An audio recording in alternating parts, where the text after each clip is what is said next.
The session is being moderated by Mr. Jim Giles, Quality and Food Safety Expert. Good morning and welcome to the meeting. I will give a few introductory comments before we begin. This is what are the buyers looking for. So we're going to change the order a little bit. Bob Bauer will talk about some of the overall issues with cashews and the quality standards. But then we will talk with the buyers who are here on our panel. And finally, Dr. Jacob to summarize some of the activities that have happened and improvements that have been made in the last many years. I worked for cashew users, specifically companies, planters, for 33 years. For Ann's House of Nuts, at the time was the largest private label maker in the U.S. And the issue that was so important to us, there were many important issues, and we're going to talk about a lot of them in the course of the day. But the biggest single issue was infestation. One of the areas that a processor needs to be very focused on is what causes infestation. Second, foreign material control. Now, what I'm talking about will be available in the booklets that will be available online, the proceedings of this conference, starting, I think, Monday, and then hard copies will be in about a month. But foreign material becomes the second most important area.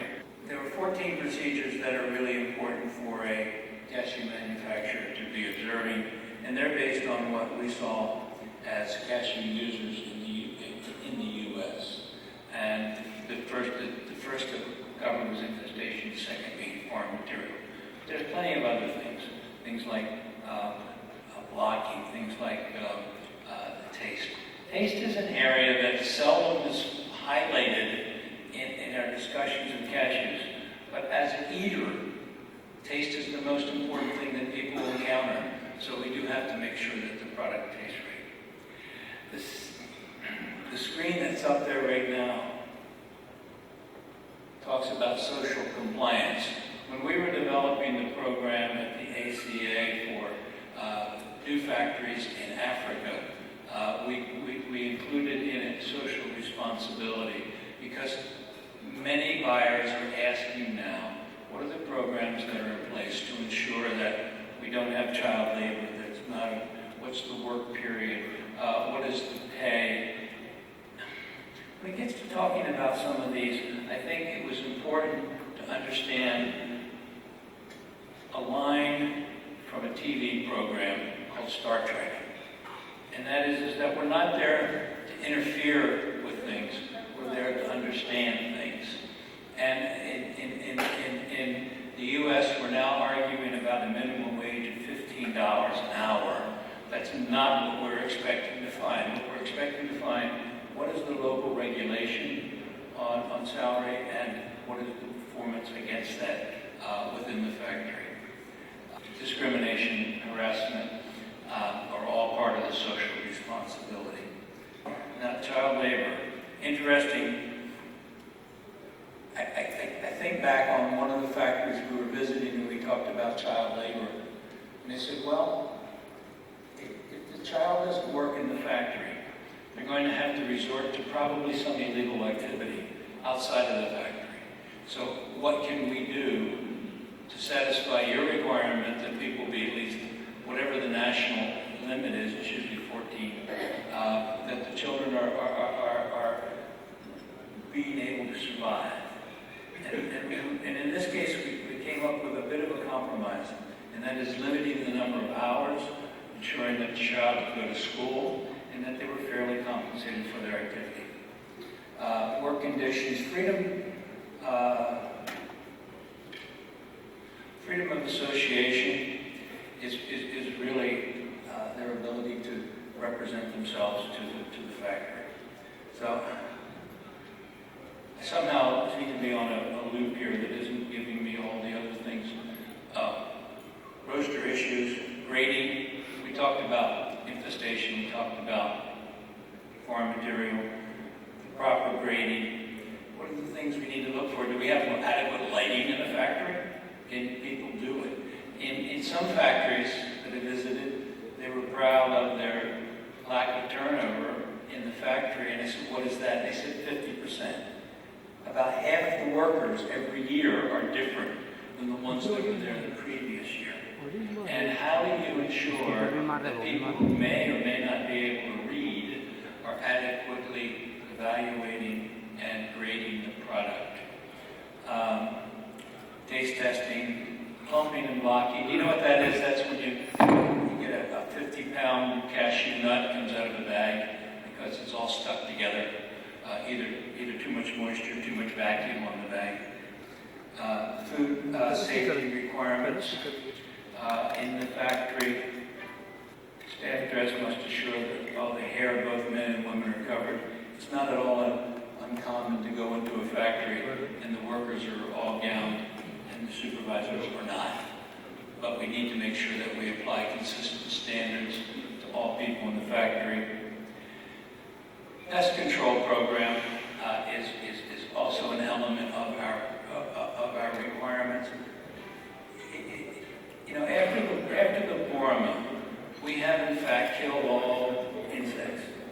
So how do insects get into finished product?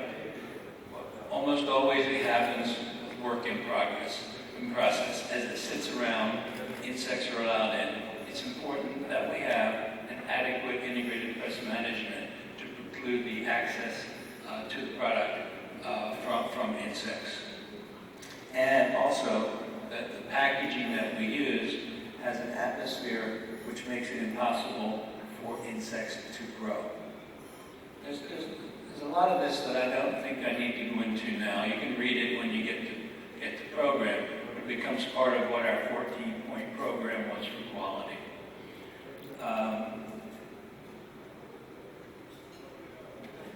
We also include in what we think is important for the tools to have in the factory, the moisture detector for incoming and for finished product, vacuum gauges for the finished product to confirm the ranges in the finished package proper, metal detectors, or at least a magnet on all finished product lines, oxygen analyzer to ensure that we have a modified atmosphere in the package.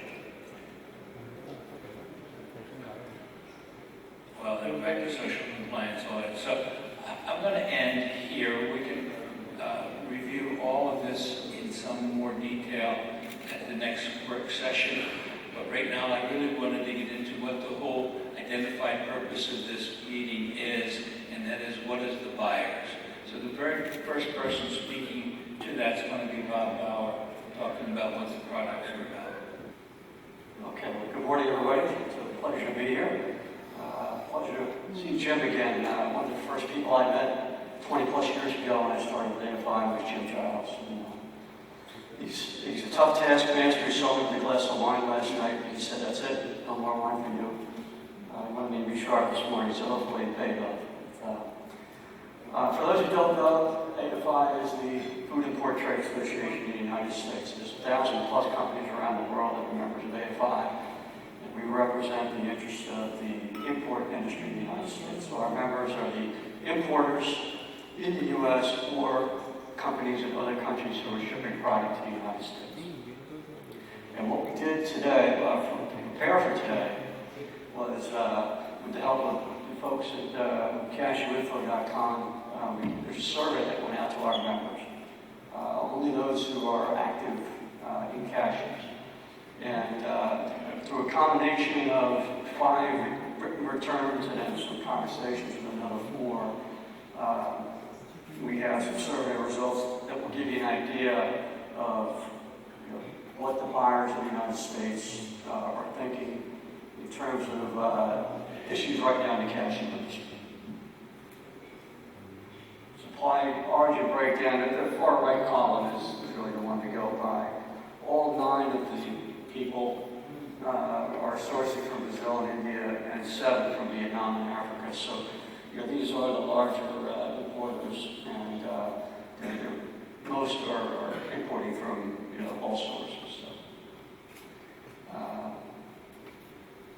And here's a performance on the scale of 1 to 6. So you see Brazil has the lead, and from what my understanding is, in talking with folks, that's consistent with how it's been over the years. And the others are on a slowly moving up kind of track. And that's something that the buyers are pretty confident will continue. But obviously, Brazil is where you want to be. So supply issues that were mentioned. And when I spoke yesterday in the opening session, I said there's basically two areas that the buyers brought up in terms of quality.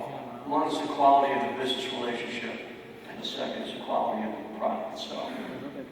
So the first and third items on this slide point more to the quality of the relationship, contract performance, and reliability of supply, and the like. It's beneficial to both sides, and when I've spoken to suppliers, that they stress that it's equally as important for them to be doing business with people who are in it for the long term. Those who try to cut corners, maybe find a way not to ship what they're supposed to, or not to give shipping instructions when they're supposed to, to try to put things on, are not the greatest business partners. And the other side resents that, and it's not the way you should do business, and it's becoming more stressed in conversations I'm having with people. They want to do business with people that they can trust, that they know are going to be in it with them 5-10 years from now. In terms of product quality, the three areas that were mentioned, those are foreign material, inconsistent grading, and unreliable COAs. I'm going to get to a little bit of that last one in a little bit with some of the new laws that are coming into play in the United States. Typical product quality issues that were cited. And two of the people I spoke with on the phone said they hesitated to apply in writing because they didn't want people to think that every lot has these issues. And they were glad that they were able to speak and they could say, yeah, infestation is a problem sometimes, but not all the time. So they didn't want to appear that they were complaining that this is something that happens every time they find a product. Infestation obviously is an issue, and it's something that has to be addressed on an ongoing basis. In foreign matter, I know just in the last couple of months, there's been a few disputes involved in foreign matters, so that's another issue that steps have to be taken to do whatever's possible to alleviate that issue. Specific issues mentioned, but these are pretty much across the board, but specifically they mentioned stones and high moisture and dark color in Brazil.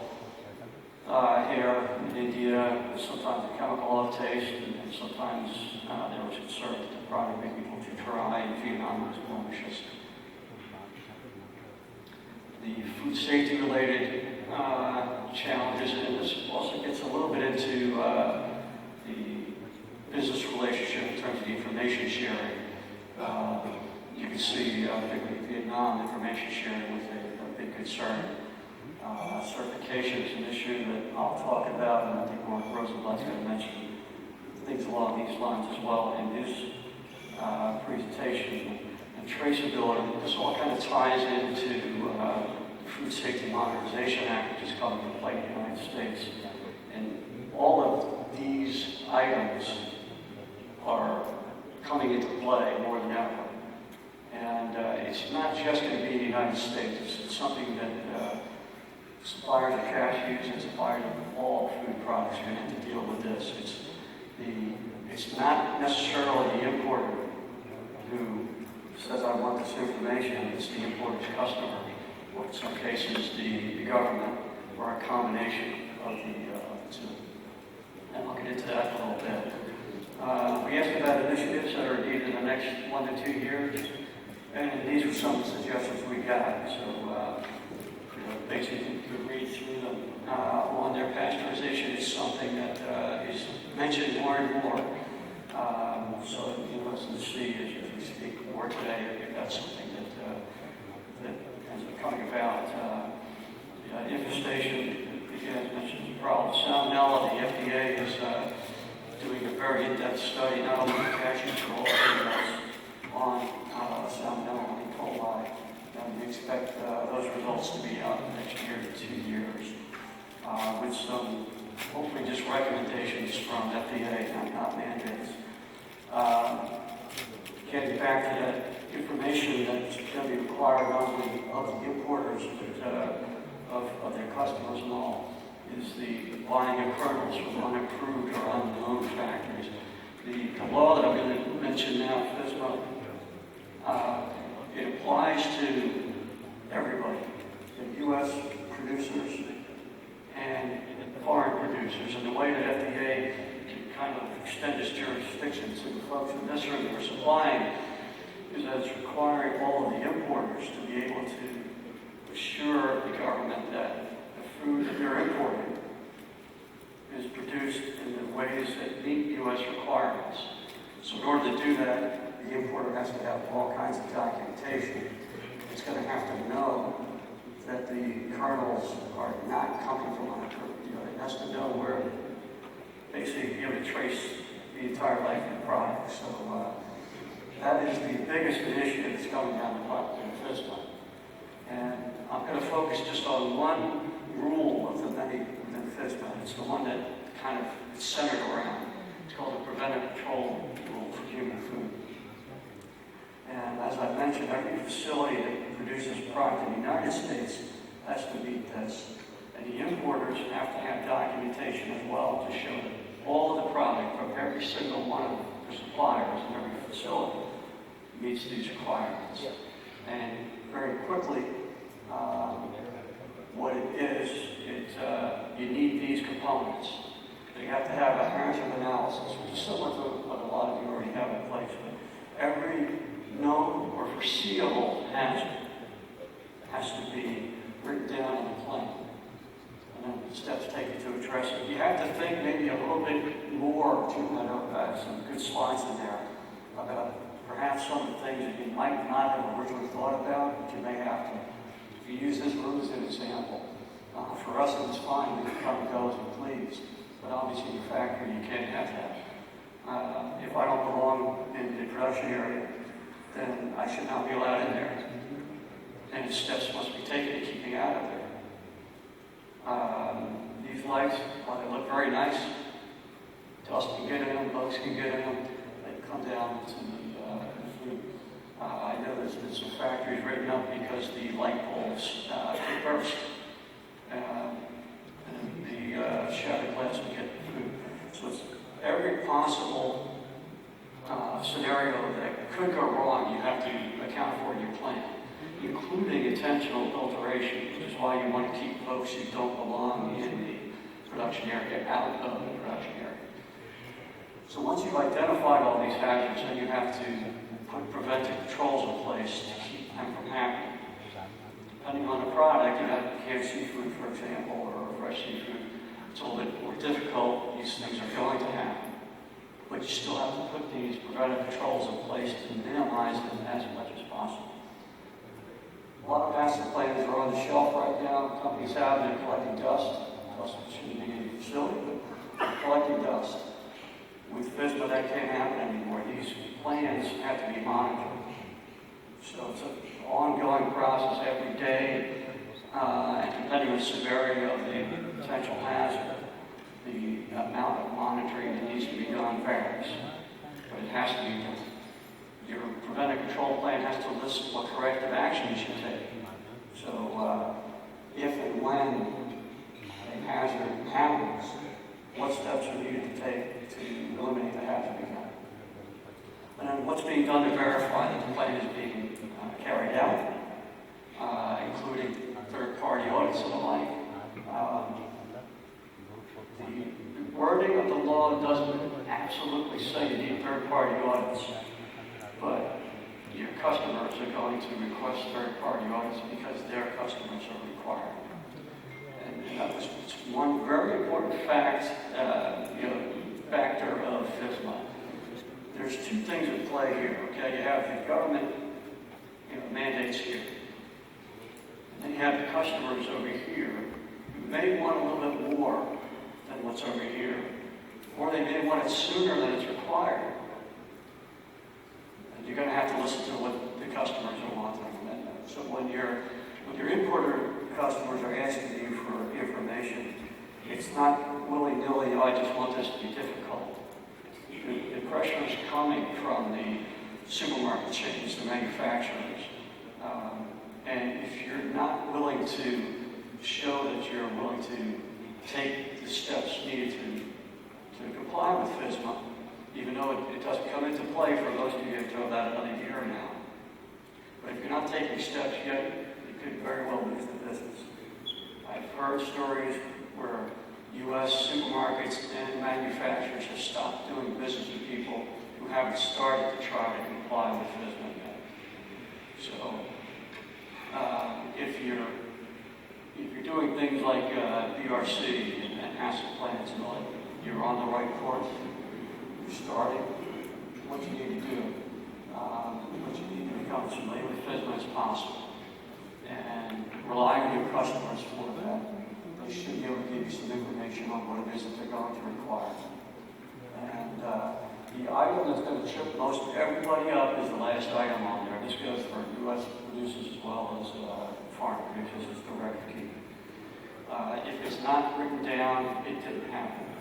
All right, so you could have the best food safety plan around and do all kinds of monitoring, but if you're not keeping very detailed records, and FDA comes in to look at your facility, or if your customer has an audit, where its customer is requesting this information, you don't have these records, it's not going to be sufficient. So you're going to need to spend a lot of time on record keeping. As I mentioned, most of this stuff won't go into full effect for about another year. The problem is if you haven't started yet, or if you're early in the process, even the best companies in the world don't get it right the first time. It's so complicated that you have to take, 1 or 2 stabs, 3 stabs, 4 stabs. Maybe not starting from scratch each time, but making refinements as you go along. So you definitely want to get started, and rely on help from your customers. Ask them what it is that they need. So that was briefly a rundown of the survey and of the FSMA. I know Mark and others will go into more details on some of our requirements, and look forward to questions later in the workshop that follows, and look forward to keep cashews as the nut of choice in the United States. Thank you. Good morning. Thank you for having me. So I'm Mark Rosenblatt. I'm with the Richard Franco Agency. We've been a broker agent in edible nuts since 1947. Today I'm going to talk about the quality requirements for cashews. So there's 2 main points I wanted to go over. One is the growth of private label. Over the last 10 to 20 years, we've seen a significant increase in private label rather than branded products or private label. And then kind of get into food safety. So we've seen significant growth in private label. That's where a retailer or supermarket makes their own brands, and they'll sell all sorts of product under that brand, whether it's cashews, other nuts, sodas, toothpaste, all sorts of things, rather than individual brands going in and having all sorts of different brands in the store. Now the stores are mainly selling products under their own brands. This has had a fundamental impact on the business and the way the business works.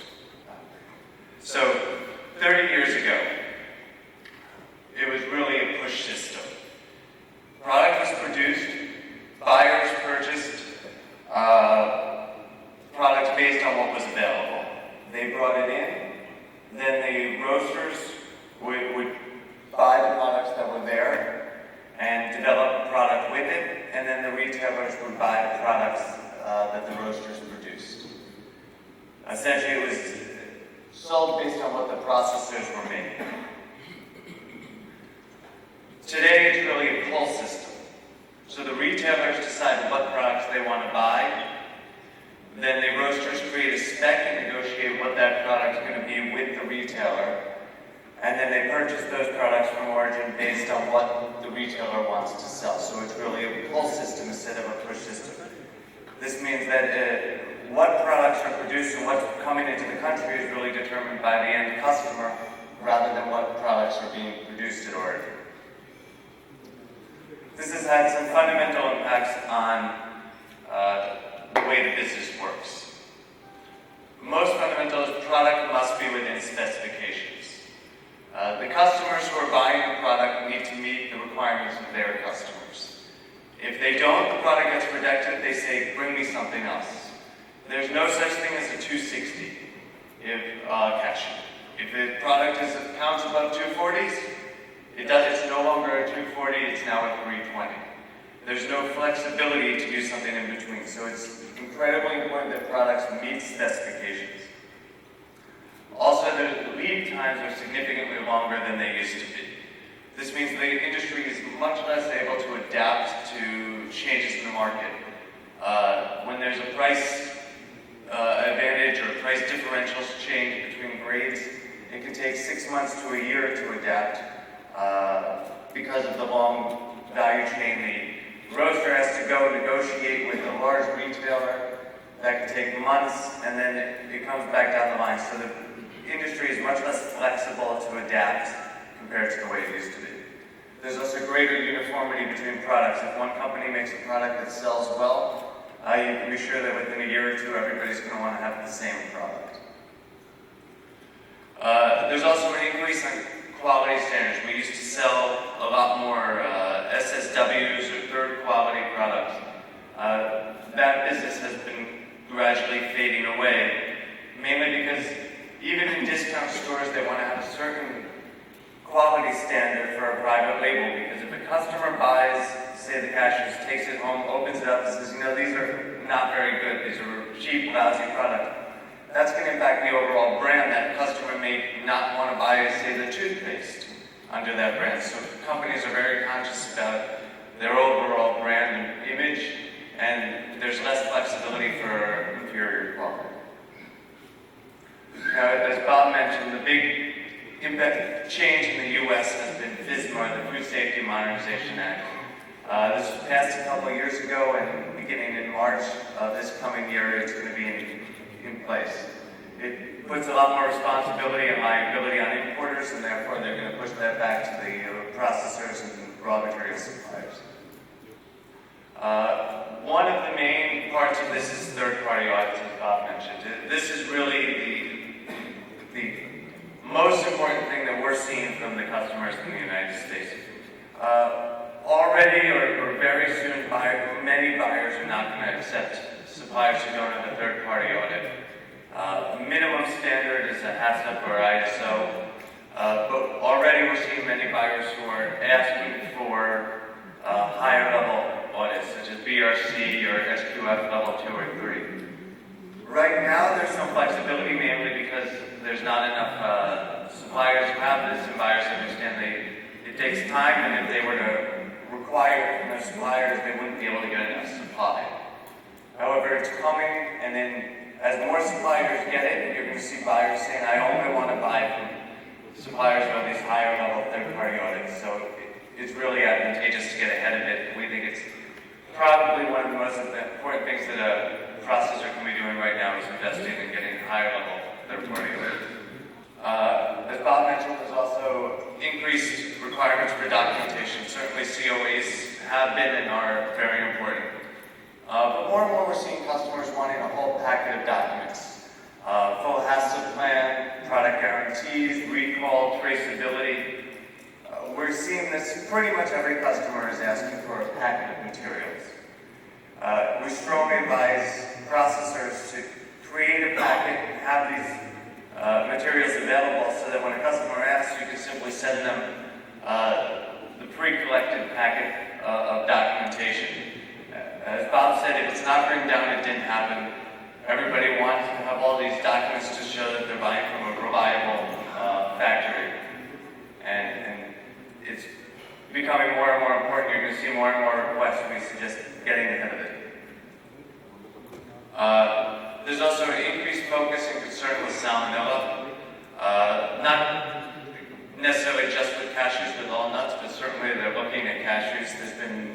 seems like a recall every couple of weeks nowadays in the United States for some type of salmonella or other microbiological issue. There's been a few with cashews, but also on macadamias and all sorts of other nuts. Pistachios had a big one. So there's a real concern. I think that's the biggest area where FDA is focused, is on microbiological contamination. We're seeing increased requests for pasteurization. Essentially, within a year or two, it's going to be required that all nuts sold in the U.S. have some type of kill step. Most of the big buyers used roasting as their kill step, but we see many customers looking for pasteurized product, and demand for pasteurized cashew is likely to increase significantly over the next few years. So in conclusion, products must be within specification. There's no gray area. Either it passes or it doesn't. Food safety is the major concern. That's the big issue that everyone's talking about today, and the main thing that people should be looking at for quality. Processors should be looking into getting higher levels of third-party audits. Specific concerns are around preventing microbiological contamination and foreign material. We've probably seen more questions and complaints about foreign material in the last year than we saw in the prior 5 years combined. It's certainly a real concern regarding food safety. And finally, shippers should be prepared and readily able to provide a packet of materials showing everything they're doing from a food safety perspective upon buyer's requests. Thank you. Very good morning to you all. This is Gunjan Jain from VKC Nuts. We are primarily, we used to be a shipper of walnuts from India, and over the years we moved to be a major processor of nuts and dried fruit for the Indian market as well. I'm here to talk about the challenges we face as a processor, as a value-added processor for cashew kernels we buy in the Indian market. Is the presentation roadmap? I just thought I'll take you a little through what our company does, then talk a little about the present cashew scenario that we see as a buyer in India. I'm going to talk about the changing consumer expectations that have happened in India. There's a lot of talk about very stringent US buyers, very stringent European buyers. But more and more, with the coming up of modern trade in India, with the coming up of the new Food Safety Act and stuff, Indian consumer is becoming as aware, and it's becoming really, we have to be very, very careful with the quality. I'll talk about some of the challenges we face as we buy cashew nuts, and some of the suggestions that the industry can take and do to improve on that. So about us, as I just mentioned, I'll quickly take you through. We are a multi-location and a multi-product processing facility. We do all nuts and dried fruit. So we handle close to over 500 SKUs. So we have all the in-house facilities that a normal packer for a modern trade chain or for an end-use manufacturer would need. A major buyer of cashews today, we have a sizable scale in the retail and the institutional segment. We do a lot of flavored nuts and dried fruit, where we add flavors to the cashews, to the almonds, and that is typically something that's really liked in the Indian market. We also do a lot of customization for large institutions, where they need a specific size or a specific kind of product. I'm mentioning where we come from just to get you an idea that this is typically what a lot of people in India have started to do. So you as cashew processors, what would be you looking at for our requirements? The present cashew scenario that we see, the time is changing. There's a huge increase in capacity because earlier what was limited to a few southern states of India, now I mean every state, every nook and corner of India, we have cashew manufacturers, cashew processors coming up. There's new technology in processing. Something that in India that has been taught has been the lower percentage of the brokens that we get, and that is why the prices of the brokens went up, because India needs a lot of brokens. And of course the production efficiencies have improved. The changing consumer expectations. As you can see on the slide on the left, that's how earlier things were done, and they were done. done. But now, any consumer, even if who's not aware of how it's being done, the slide on the right is what they're expecting, that this is the way the cashews are being handled, or any nut or any food they're eating has been handled. That's how it was retailed at some point of time, and this is how more on the right is how it is going to be retailed in a packed product. There's a big change in the consumer.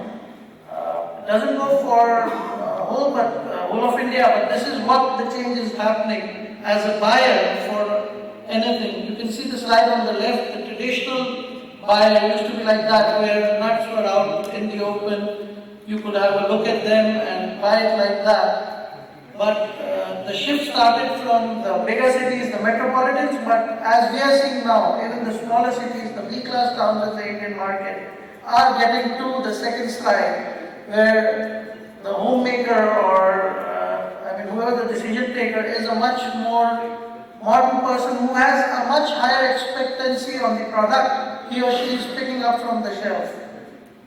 The person buying on the left would be okay with maybe if you have a slight issue in the product, they would still go ahead with it. But the person on the right is ready to pay a high premium for the product. But at the same time, they are very, very particular on the product they get.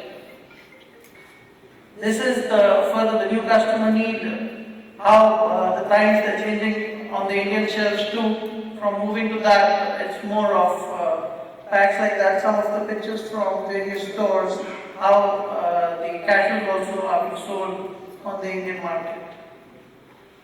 Food safety concerns, FSSAI is becoming very, very strict in India. There is a lot of need for compliance on labeling on your product, especially when you go in for value added. A lot of work needs to be done on what ingredient you are adding, what is the base of your ingredient, what is the origin. Everything needs to be mentioned. I'm just sharing a concern. A debate started recently because with the FSSAI on our packs, we don't mention on the consumer packs cashew kernels. Cashew kernel means cashew kernels from India. And somebody recently has woken up to the fact, some of the government officials, that no, the raw cashew nut comes from various origins. So, in the coming times, there may be a requirement of even putting up what origin raw cashew nut is being needed. And this is going to be very tough. So, earlier what we thought product traceability is required just for a European buyer or for US buyer, it's going to change for an Indian buyer too. Pretty much we will have to have all the product traceability that is there, because very soon your labeling will require you to start putting in stuff like the raw origin. Legal metrology, all of you are aware in India, again, they are getting very stringent on how you write stuff on your code. Health claims, earlier we could talk about this is good for your health, this is good for your health. Well, you can't do it just like that on the Indian market now. You really need documents to back you up. You really need some studies done where you're involved. So more or less, they're not allowing you to put a lot of health benefits on the pack. Customer claims. The Indian customer is becoming more and more aware, and as a company who do a lot of retail packs, we started receiving consumer complaints, sometimes so frivolous even. We used to joke about the fact that the US law is very different, that in US you can do a lawsuit on almost anything. And it's surprising that we are getting that. Every second day we get a claim from a customer saying, I ate your walnuts or I ate your cashews, and in the cashews this happened, and I should be taking you to court for this. So more and more increasingly it's becoming very important for us to look at the quality of the product. Now I'm going to talk about the challenge. This is typical, some of it may be out of context when you talk on the international context, but as far as the Indian context is concerned, it is very typical for an Indian buyer. There's a huge lack of standardization when it comes to the grading of cashew nuts. In anything like a 320 or stuff, when I'm buying from different factories, there may be 17, 18, 20 variants, but to us, to me, it seems in cashews, there are close to about 110 variants. Because in 240, there will be a factory which would say WW240, there will be a factory which would say W240, SW240, and in between somebody slid in a P240, and in between there is a D240 or something which has come up. So, you actually, when we are buying other nuts, if I'm buying almonds out of California, I'm looking at non-pearls, 70%, this will be the stuff I can buy 2,000 tons in one go, and we know that, okay, this is the kind of product my quality team, my lab, my incoming has to check for the product. We have to check for infestation, we have to check for meat yield and stuff. But when it comes to cashew, we have to check, okay, which factory. So there's actually a manual being made in our processing plants where we have set up, okay, this factory equivalent of P240 would mean a W240 equivalent from this factory. So it's a lot of work to really find out. So if the industry could work together to get a certain similar level of specification and certain similar grades, rather than that 5 rupee up, 5 rupee down. I know as a buyer, we also try to squeeze the maximum we can from a supplier. Okay, 5 more bucks lower and stuff, but more and more as an organized player, we are realizing I would be more happy paying that 5 rupee extra than having to need to look at every 20 cases back in my plant on what the product is. See, we can still take a risk of having, we don't have a choice right now of having a different kind of product coming in the plant. But when it leaves my plant, when it leaves in my pack, I cannot have a different kind of product. I cannot say to my customer who's on the retail shelf or an end user, I cannot go and say, no, this was a P240 or this was a D240. So we would really want that the industry does something on getting more standardized on the gradation. The pricing structure, this is again something as a buyer find. When you people quote prices, they're quoted on a price level of 50 pounds or 22.68 kilo. That 13,500 or 14,200 is the price. So when you quote the price for selling, you're quoting on a 50 pound basis. I have to look at it on a per kg basis because that's how the world works. And when I get invoiced on a 20 kg kind of pack price. So all three are different. So we really have to work on getting that. There's a slide on the offers how we get it. So different grades. I would get. So I have to first have a calculator in hand to calculate. Okay, 15,500 divided by 22.680. Then I would again have my factory on the PO. When the invoice comes, the accounts again has to do that. Okay, now it has been billed on 20 kgs. So I fail to understand why it can't be one common thing.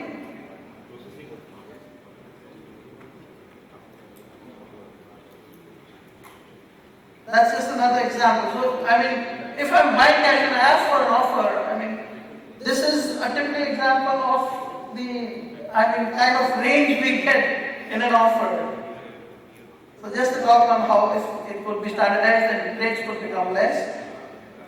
Coming on the packaging now, tin packaging. A gentleman mentioned yesterday about the fact that tin packaging should not be there. I would agree to that yes, although nitrogen flushing is done, but I haven't seen in tin packaging till date, I haven't seen a lot where I say 200 tin packs and not even one would come out without an infestation. Out of 200, 300, there will be that one tin which will end up having infestation. Having said that, we do get some solder contamination also. So moving from tins to vacuum pack was a very welcome step that the industry did. But in looking to that, I'll just go to the next slide a little and share with you why tin packing as a trader in India. We are a factory, but still I also at times prefer tin packaging over pouch packing.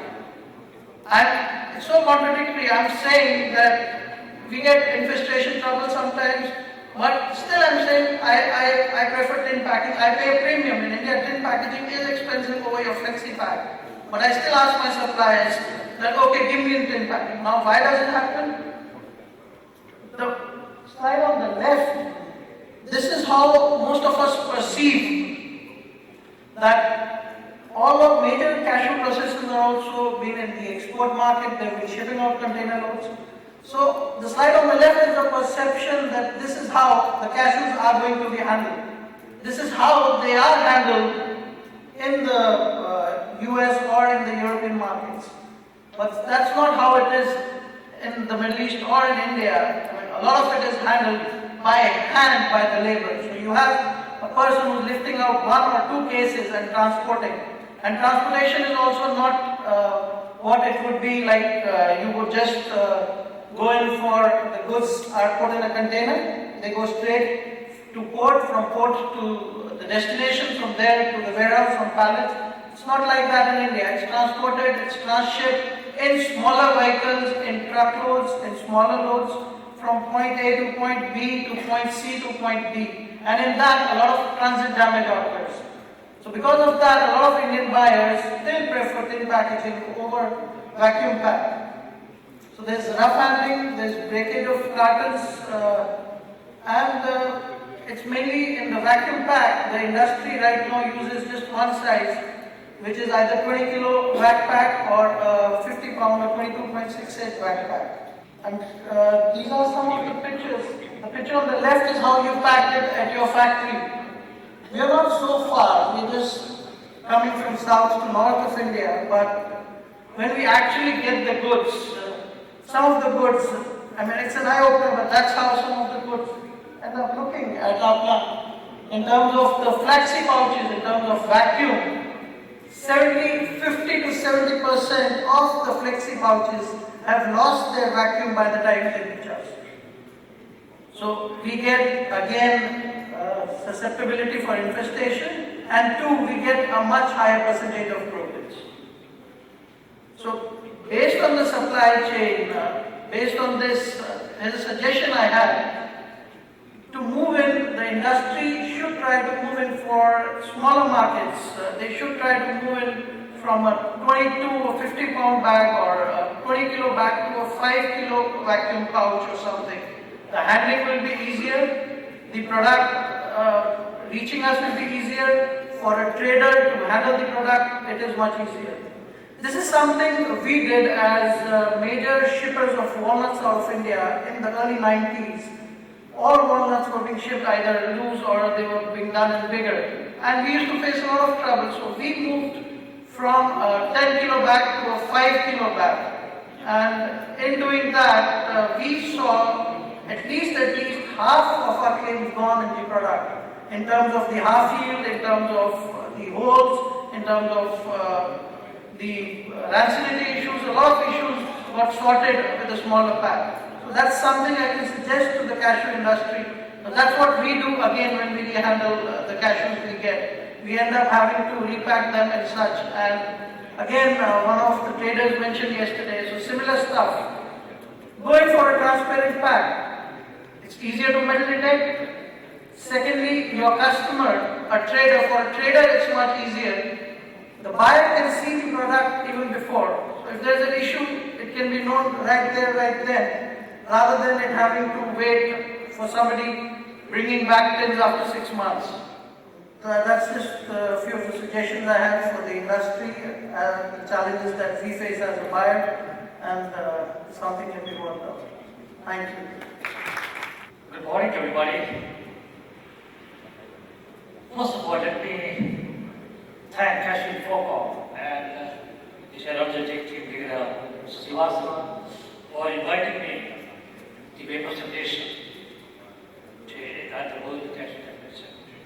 Very, very interesting and challenging. That compels me to take a look at the history. History, of course, we cannot forget history. I would like to go back to 1963. That's about 5 decades ago. When we entered, well, I joined the Cashew Promotion Council at the inspection office. That is the time when the cashew industry introduced voluntary inspection. Self-discipline. No other commodity in India was part of that. The cashew industry introduced voluntary inspection in 1960. And later, they introduced compulsory inspection in 1964. And in 1966, government of India stepped in. The Exporters Council and the export agencies took over, made recent inspection of cashews mandatory. Well, after that, a lot of things happened. At the time, I remember as a person, I found cashews in tins and packed in wooden cases. But iron straps over that. No contamination, nothing of that sort. Many of the young people may not be able to have seen that. From there, a lot of changes have taken place.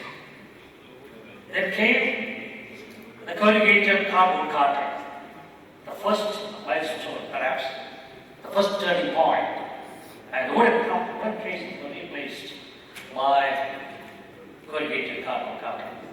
And the next dramatic change was, of course, that after some time, several years later, we found the flexi packing, the modified packing was introduced. And then at the time when we started inspection, cashew inspection is just looking at the grain, the color, the broken pieces, the texture, nothing more than that. A lot of other things happen later. Aflatoxin, microbiological quality, all those parameters changed, and now today you find the demand of the consumer is quite big, and dramatically it has changed. The scenario has changed dramatically. Science and progress, technology has improved, consumer expectations have gone very high, and so the challenges are there. Not just taking a quick look at the scenario, what has happened over the years, and then we'll come back to some of the areas that we have really done. Conventional process methods, labor efficiency, most demandable methods of product quality, no serious concern with those. Just taking historical, flashback. Change in packing, flexi packing, problems in flexi packing, forming leaky pouches, station. These are not the big pouches, this is like other problems. And take a quick look at all those things. Change in food safety concerns, WTO, SPS agreement, equivalent, rights and responsibilities, member countries, correct standards. Food safety management, HACCP, GMP, personal hygiene, pest control, waste management, monitoring of food safety throughout the food chain. Then change in processing methods, mechanical processing, replacing manual processing. Some of the problems are there, absence of preventive maintenance of machine, ineffective cleaning of food contact surfaces, lack of awareness among workers, contamination of dirt, slime, machine oil, metal parts, etc., increasing incidence of infestation. Food safety concerns of importing country, US FSMA, CTPAT, traceability, FDA registration of food policy coordinate, EU countries regulation, Japanese buyers expectation, end users concerns that have been taking effect. Look at that. Food safety certification, HACCP, FSFS, FSSC, IFC, BRC, GAP, organic certification. And some of the areas, after this quick look at what has happened in the past, some of the areas that we have to address perhaps is the skill development and mechanical processing of cashews. Because this is something which has attracted my attention because I was asked to review the skill development module developed for fruit and vegetable processing industry. They developed because the government of India has got a skill development department now. And so they sent me for review. I found that it's an excellent piece for a manual developing skill of mechanical processing of fruit and vegetable which could be applied in cashews also. We should develop, because as we are moving on to mechanical processing in cashews, we also need skilled people with real skill to operate machines. And this is an area which we can perhaps address, which we should address immediately. Introduction of management tools like the Japanese management tools like Hazel, 5Y and 5S, this will be required when we go and operate mechanical processing, integrated approach to productivity and sustaining. Another point of consideration perhaps is research and development, research in improving processing technologies. We find that we have got non-mechanical gadgets now coming, milling machines, color sorting machines, all those machines are there, and improved versions are being developed by different suppliers. But there is a need to have a research and development center. But perhaps I would suggest the Cashews Corporate Council can take up this issue, coordinating all these things so that we can develop a research and development wing so that machines are improved, new generation machines are put in place, and productivity and efficiency of the machines are monitored and improved as in a concerted effort, not by individual suppliers. Individual manufacturers may be doing that, but there will not be a coordination. There should be a coordinated approach of research and development. It could be spearheaded by CETC. Product development. And I just, this is perhaps the area which I was asked to highlight.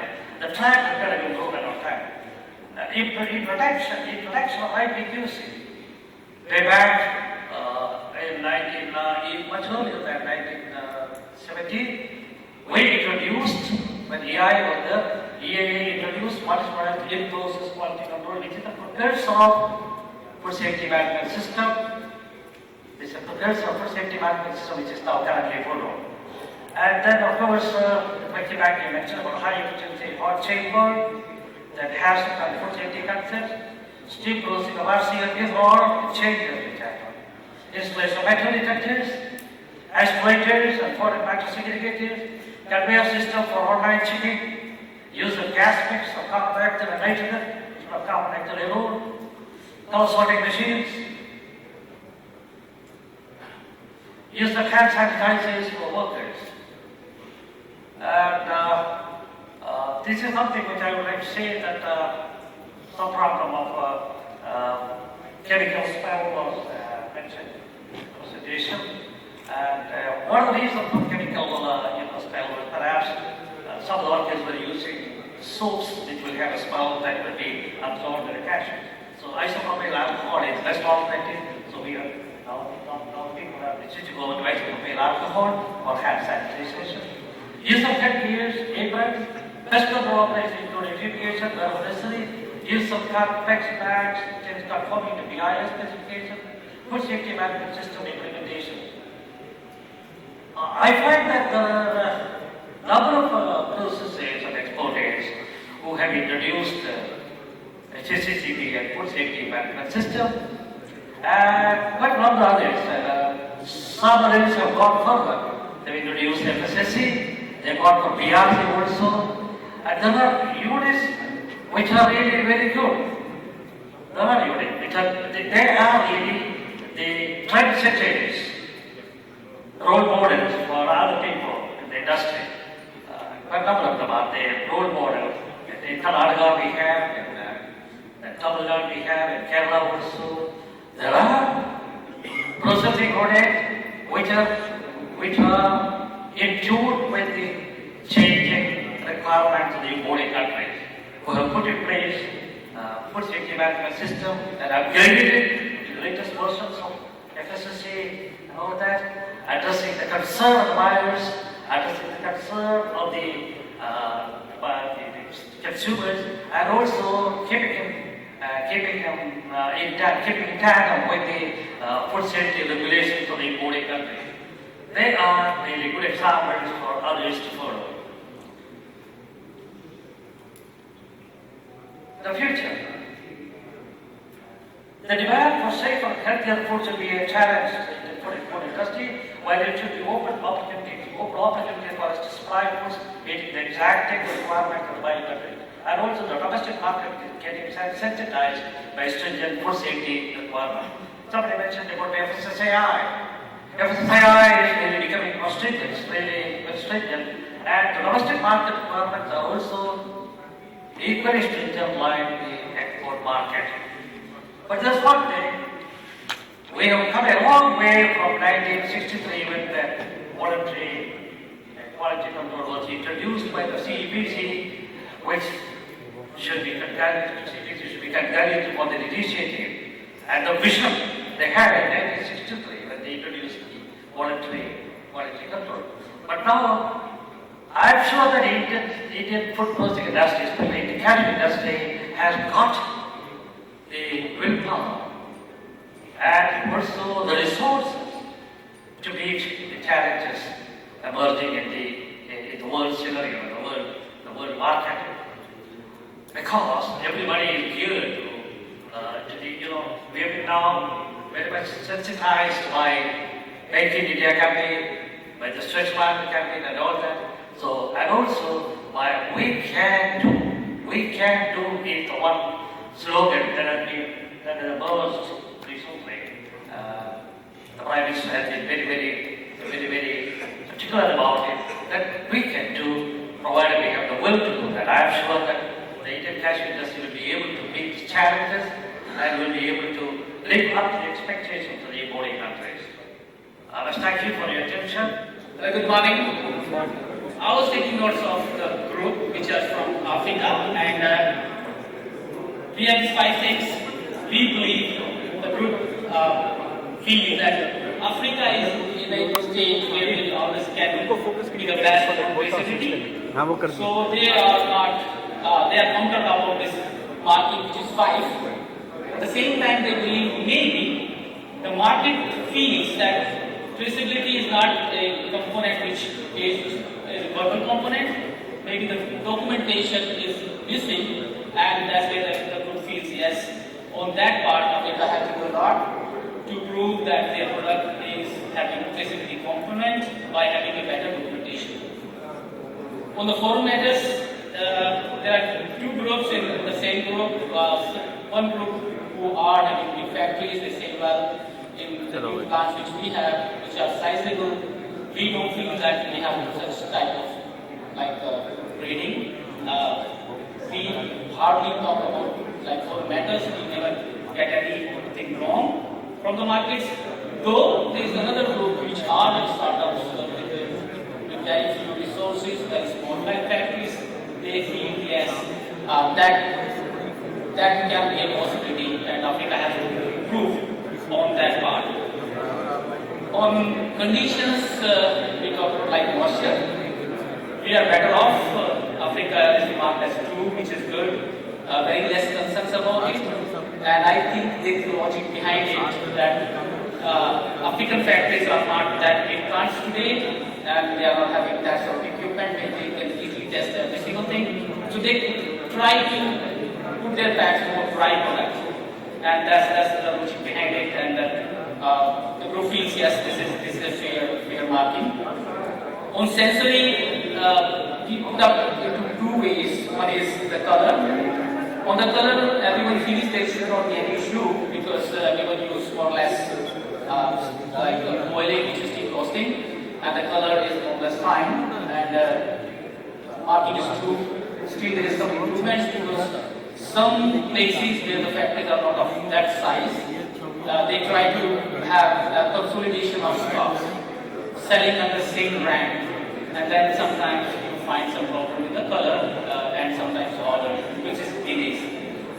On the infestation side, the group felt, though they are good, not that bad, but some regions have this issue on infestations, and it is not just linked with what sort of packing material you're using. It's a function of from the beginning till end that plants should practice right food safety management systems in place to deal with it. though the ranking is good, but still Africa needs to work on it. Yes, emerging industry, and they can start everything right at the right place. Thank you. Hi, I'm going to be speaking for, we've got a spokesman, that's Charlie Gill. He's a buyer, procurement person with Whitworths in the UK. A very revered 130-year-old institution. Charlie says he's not 130 years old, he's got the experience. He looks, he's got the experience. Good morning, ladies and gentlemen, and esteemed colleagues. We were just having a general discussion, and what I was trying to do was facilitate the discussion from Vietnam and say, what's the challenge and what's the solution? And the feedback from a variety of people was they were going straight to solution mode. What we're trying to discuss is food safety, but from a country perspective, and it's got to be a two-way approach. You know, a lot of people believe the solution is work with the right supplier. Absolutely. You know, you have to be prescriptive with specifications. You know, I think earlier on we saw BRC 6, but now there's BRC 7, knowing your supplier's supplier, so from a traceability point of view. So our approach specifically was to look at infestation and foreign matter, and how could we adopt an approach in Vietnam. So we're going to do this 3C approach. One is company, which is your partner, so it's a company-specific approach. This is something that people are practicing anyway. You know, buyers know who the suppliers are, they've done their audits, they've done their research, they know that they should buy from these guys, they've got the necessary certification, the quality, etc. The second C, and this I think is a very important C, is the country standards that Charlie just talked about. It's interesting, I'll talk to you about China as an example, and he will quickly brief you on that. But what we've done is we've said to Mr. Tan, Chairman Minicast, we have him here, which is a blessing actually, because he can go back and take this message from us, from this gathering, back to Vietnam, and he will bring these issues up. In the summary, I will tell you what the action plan is. The second C is country, and the third C is communication. And this calls for open and transparent communication between all these stakeholders: the buyer who's got a problem, the supplier who's had the problem with the buyer, the agency involved, Minicast, to enable the communication. The agency involved in the certification, if they did do the certification. So we are proposing that if a list of agencies is proposed as certifying bodies for fumigation and or foreign matter, etc., that those companies issue a certificate with a unique identification number. And if a buyer has got a problem, he's got the ability to call the agency and say, did you issue the certificate? Was this done by you guys? If you did, how would this problem have come up? And I guess it's not about being smart or innovative, it's about adopting what's already out there. And what I was saying to Ashok and to the team was that, look, you know, we buy from China. China have an authority, an exporting body, CIQ, and if you reject something, there's a penalty to pay from the supplier. So therefore, it becomes best practice. You know, Ashok mentioned a couple of C's. There's a couple of other C's. One is compliance, and the other is cost. The cost of non-conformance. So if you can educate the people within the industry, the cost of non-conformance, as well as reputation, then it might take a few years. But realistically, you've got to raise the standard, raise the communication, and understand that it's long-term. And therefore, any rejection for infestation or for foreign matter stains their company reputation. But wider still, it has an impact on the country of export. So, you know, we mentioned communication, that has to be rolled out. And that can be done within the next 3 to 6 months. And see, I think, Ashok, you were saying there was 370 odd exporters but in terms of numbers of processors, Over 1,200. so high level of complexity. So we're not saying it's very short term, but we took the approach that, look, you've asked us to discuss this, and we're trying to take it pretty seriously to say, well, hold on, how can we engage the dialogue? You've got to engage people. If you get engagement, then you get participation. If you get participation, then you get then you can make a difference. And that's the attitude that you need to take from our perspective. But in summary, what the Vietnamese representative here, I speak for Mr. Tan, he said that he would get back from the conference. He was going to make a presentation of the problems that were raised with the association, send out a circular to the members, tell them that this is the problem that is being faced. These are suggestions that came up from people there as to how to solve these problems. At the same time, he will engage with the ministry concerned, the agricultural ministry, with probably the food safety department, as a Vinakas, as a quasi-government body, engage with them to say these are the problems that we are facing.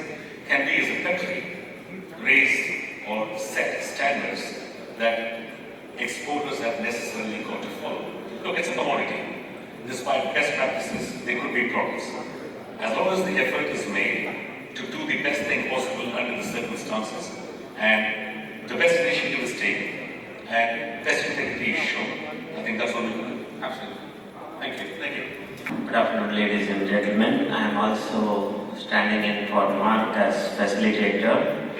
So, our group came up with some interesting observations and findings. The synopsis is, foreign matter, we have the technology for ferrous and non-ferrous matter elimination and light matters like aspirators, but we always welcome new technology like X-rays and scanners so that there is assurance. On the condition of the kernel, that is moisture, it is the specifications AFI, APA and global allow 5%. But I think personally that was in the tin era, and now we are in the flexi era. Increased moisture has issues like, for example, plumping, which now the industry standard is supposed to be 3.5. Increased moisture at any stage has negative color. The cashews tend to be yellowish or creamy. It is likely to have biochemistry deterioration, which would mean that even after packing, some flavor changes can occur. And more infestation risk, as watering the kernels would mean more risk on infestation.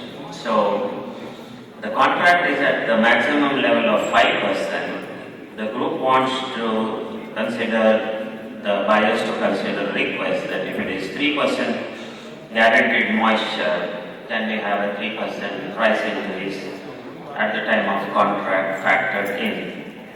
The reason is water is weight.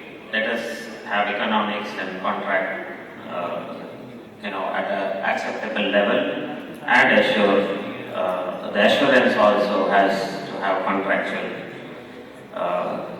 enforceability. On odor and color, here is a request from manufacturers to all RCN sellers, irrespective of origin, to deliver clean, dried raw cashew nuts not more than 8.8 moisture. We deal with variabilities in moisture from origins and effects that afternoon sessions will reveal what kind of problems or issues that are never solvable. But if RCN standards come to this point that a factory is delivered 8.8 moisture and not above that, 99% of these issues would disappear, in my personal opinion. You can't change something that has happened to cashews.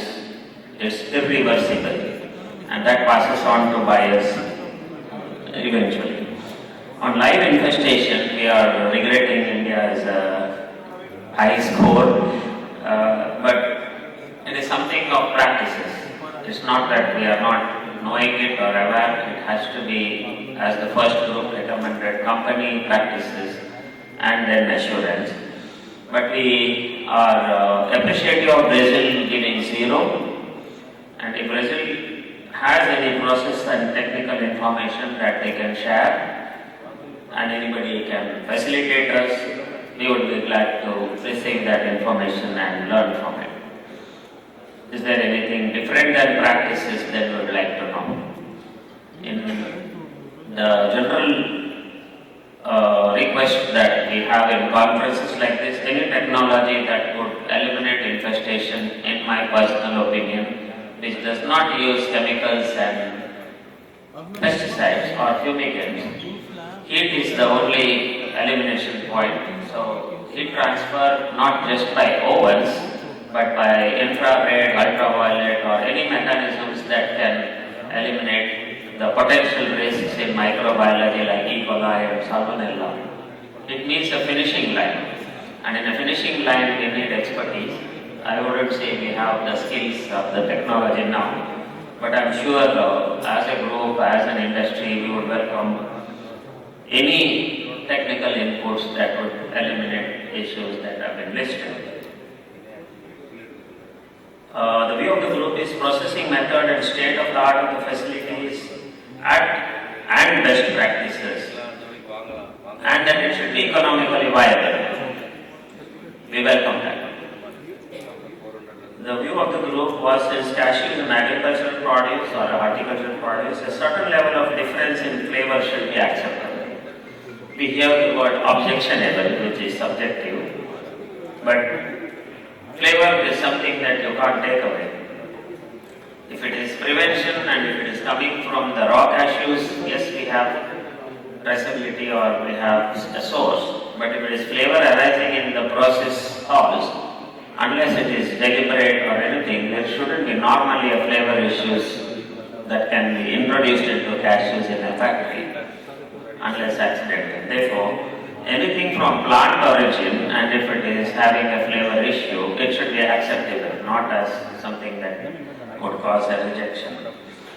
This requires, in my personal opinion, a multidisciplinary or a little bit of academic and neutral third-party knowledge evolving over time that we should eliminate off flavors in cashews forever is a bundle of practices or requires to be into a scientific or academic paper.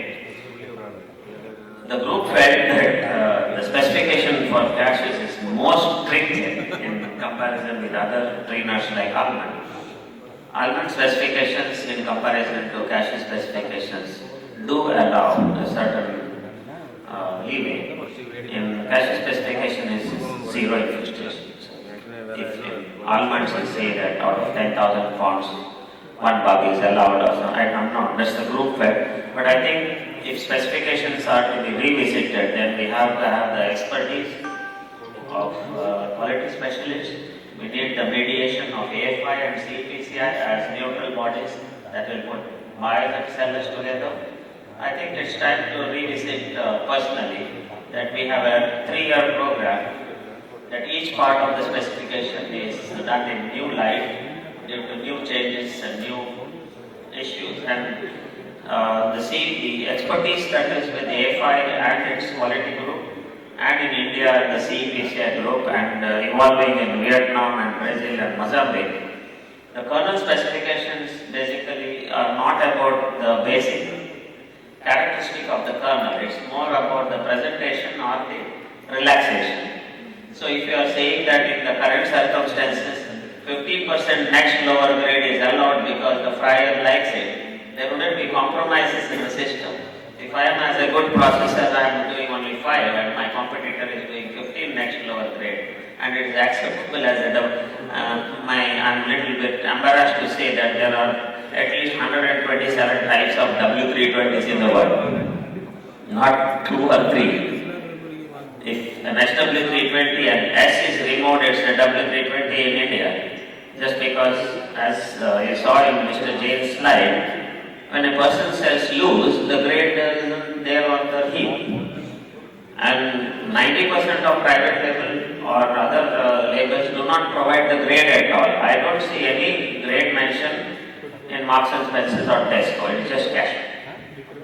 The grade is the specification that goes as an input, but the customer doesn't know what a 320 is. They will call it as big or small, or the variability is freedom given to the private label. Then why shouldn't it be a variability given to a processor? But we are bound. In an AFI contract, if I say it is a W320, then I have to make it for synergy. I am not allowed at the point to relax the next lower grade or the broken percentage. So my personal point here is that if 5% is allowed from us and 20% is allowed in a consumer pack, then somewhere along the line there is a value perception that the brokers are cheaper in the world. Anybody can alter the specification and get away with it in one contract, then we are not having a standard at all. Therefore, standards and specifications are something that we cannot have stagnancy. They should be reviewed once in 5 years. Okay, 5 years of review, no change, we carry on for 5 years. But if you have issues like this, the specifications review and standards should be at every session by an expert group and come back to the industry. Because I am hearing the same things from 1927, cashews are infested. That means the specification should allow infestation to a certain degree, because you are eliminating them in the end anyway. If you are eliminating everything in the end, then at origin what is the cap? It cannot be something for you, me, or one broker or one trader. So if you want an industry standard, then sit on quarterly on one aspect or one area of the specifications that mean a lot economically or technologically or as value for the customer. This is my personal statement and not of the group. Thank you for the question.